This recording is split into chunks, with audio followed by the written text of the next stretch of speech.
Forget about wrinkles for a moment. The factor that accelerates your aging the most isn't time, it's not the months or the years, it's resentment, anxiety, and guilt. And today, I will provide you with the specific, scientifically backed psychological tool that will effectively help you put a definitive end to the internal destructive war that ultimately accelerates the process of aging within your body and mind. And it's not magic at all. It's simply a profound biological antidote that effectively turns your internal dialogue and your deeply held values into the most incredibly powerful pharmacy that truly exists for you within you. The significant research that ultimately won the Nobel Prize for studying telomeres, which are in essence the protective caps of each and every cell, showed that the most severe wear and tear on your precious DNA comes from a single powerful place, your own mind. Your body simply doesn't know how to distinguish between a real danger, an accident, an attack, and an imagined danger that repeats itself. That's precisely why, when you have a persistent worry that comes back again and again and never truly rests, or when you consciously hold on to and carry a deep-seated grudge for many years, biologically speaking, that is a constant and enduring threat. And what does your body do when it perceives this without you even realizing it? It responds by activating its ancestral defense system, chronic inflammation. Inflammation is a chronic, slow-burning fire that literally and continuously burns your vital protective caps on your chromosomes. It's as if you were at war with yourself, and you, yourself, are speeding up, or you start to speed up your cellular clock from the inside. But just as I tell you this, there's an important piece of information we shouldn't lose sight of. In fact, this is a central part of the message in this video. If your mind can ignite this fire, it also holds the exact extinguisher to put it out. Today, you're going to learn how to tell your body with a single phrase that the war is over. The answer that connects your mind and your cells comes from a fascinating field of research, the biology of values. This concept was proposed by biologist Daniel Lumera and Harvard University researcher Immaculada de Vivo. In their thesis, they put forward a radical idea. They say that values like gratitude, kindness, and forgiveness are not abstract concepts. They are signals your mind sends directly to your biology. And pay attention to causality, to the focus. When you choose to forgive or to be grateful, your brain isn't acting from a moral standpoint when it forgives. It's feeling and acting from a standpoint of safety. Forgiving and being grateful are human values that your body doesn't interpret as a clear command. It simply interprets them as, we are no longer in danger. The external threat is over. And what is the result of that signal of safety? A change that is completely physiological and will also surprise you. Forgiveness stops the repetition of the traumatic memory. It makes your body stop releasing cortisol and inflammatory cytokines. Both are intrinsically linked directly to that significant past event in history.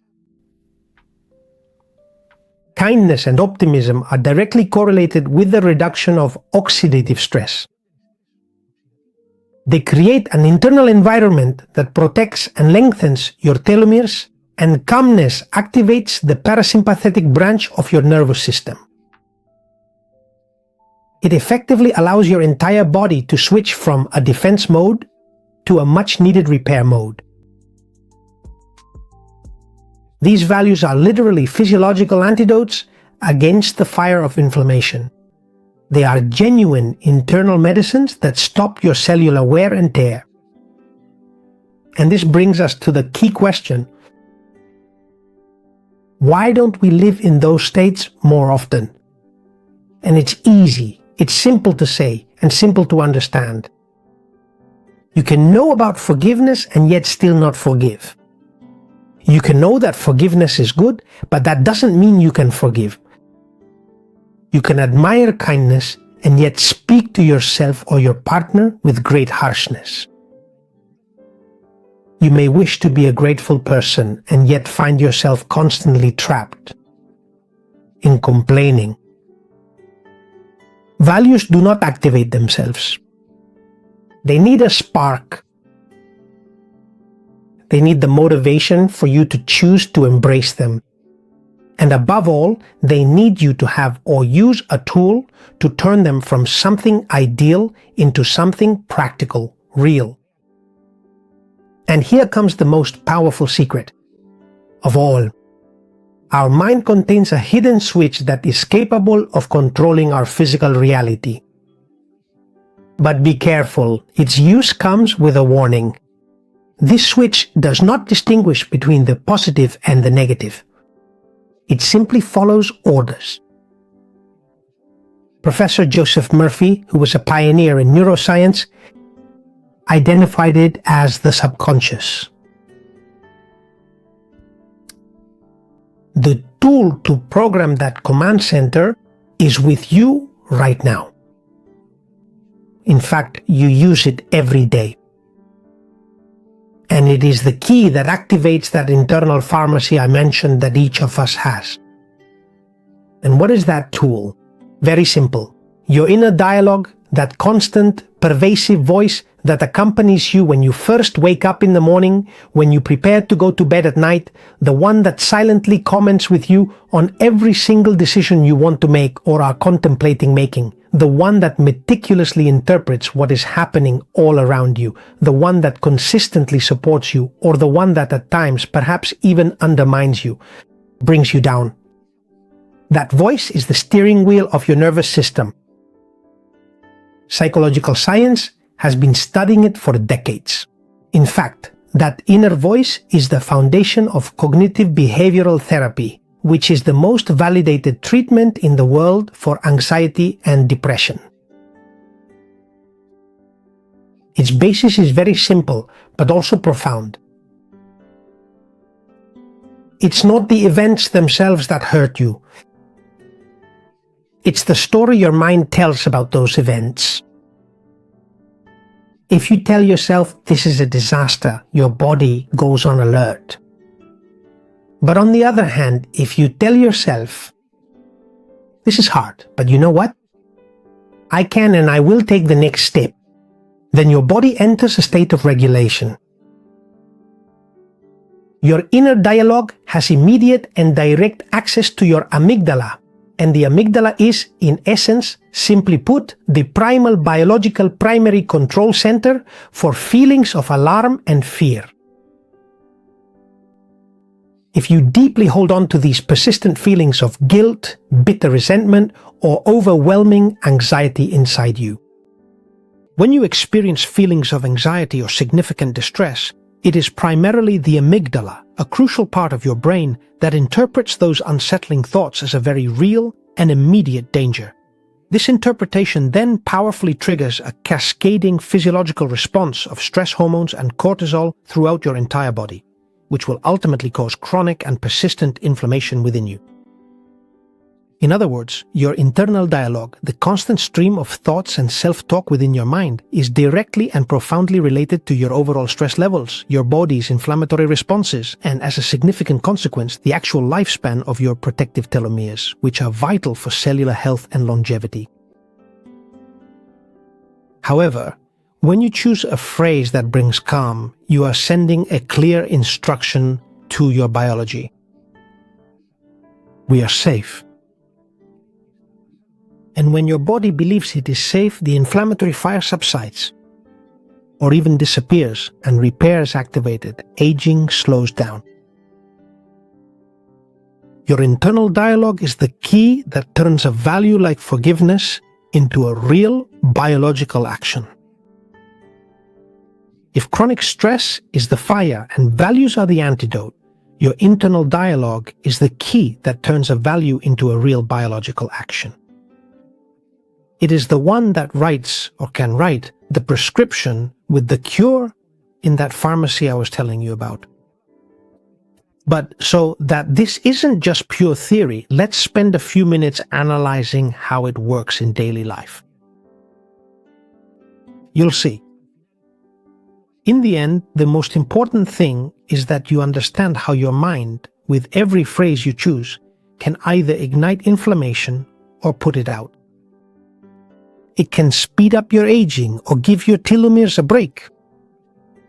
It can put you at war or allow you to live in peace.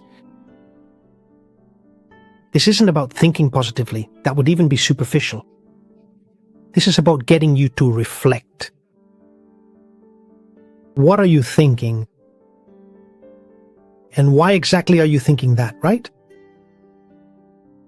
The very moment you become truly aware that every single story you tell yourself inevitably turns into tangible chemistry within your physical body, you will have taken the first profoundly important step toward genuine healing and indeed toward healthy, sustained longevity. That chemistry turns into either inflammation or calm. If it's calm, it becomes repair.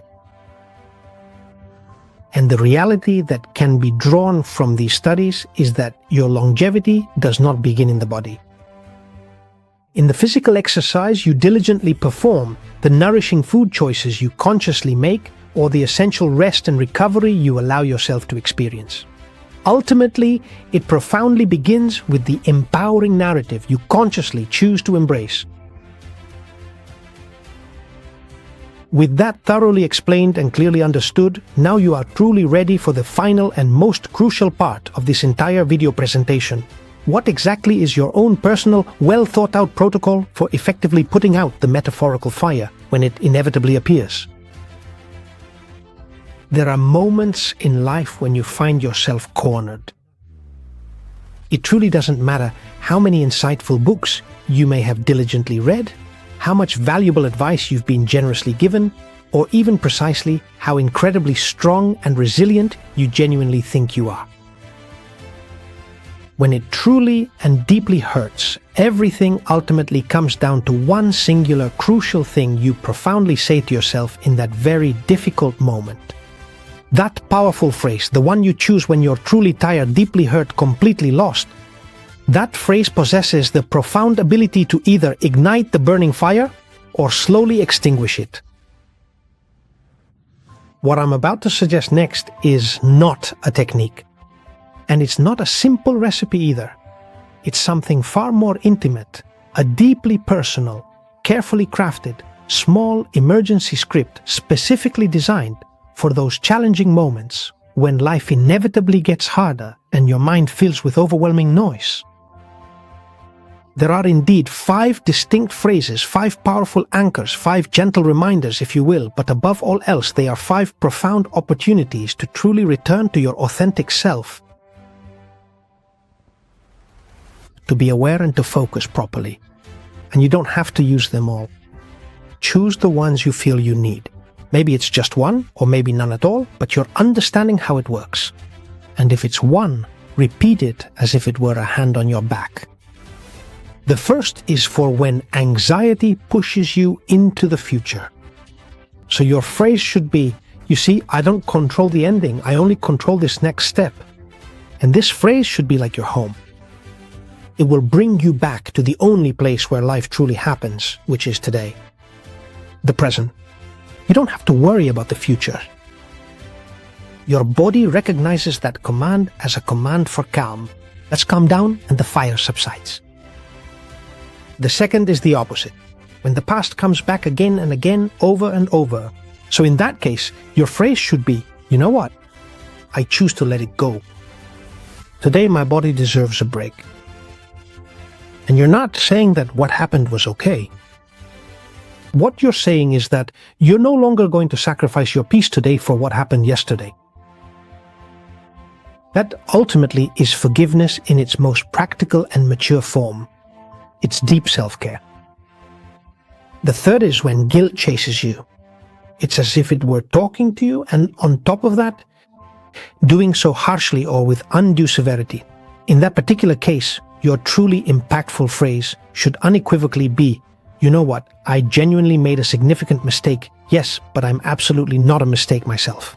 That's a remarkably simple yet profoundly powerful phrase, but it's the fundamental principle that truly opens the door to an enormous and liberating freedom, because sustained, corrosive guilt relentlessly destroys people's very essence, and yet deep, insightful self-understanding profoundly builds them up and empowers them. And your biology understands that difference. The fourth is when you're exhausted and don't know how to keep going. So in that moment, your phrase should be, "This is hard, yes, but you know what? Here I am and I deserve a break." Sometimes strength isn't about enduring, but about allowing yourself to rest. Your body doesn't heal in the struggle, your body heals when you give it a break. The fifth is when the critical voice wants to decide for you. In that case, your phrase should be, "You know what?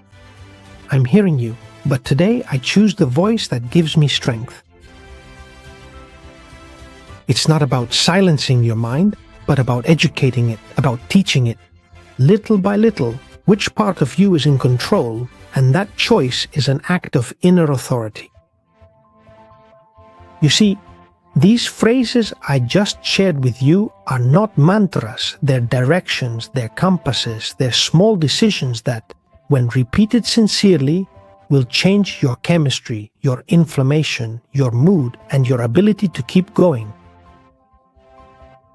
Science can explain it, but only you can make it real.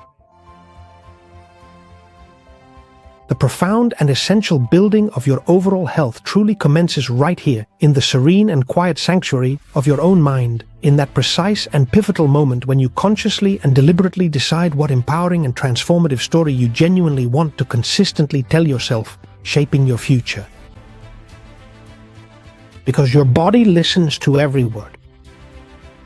Your DNA listens to every word.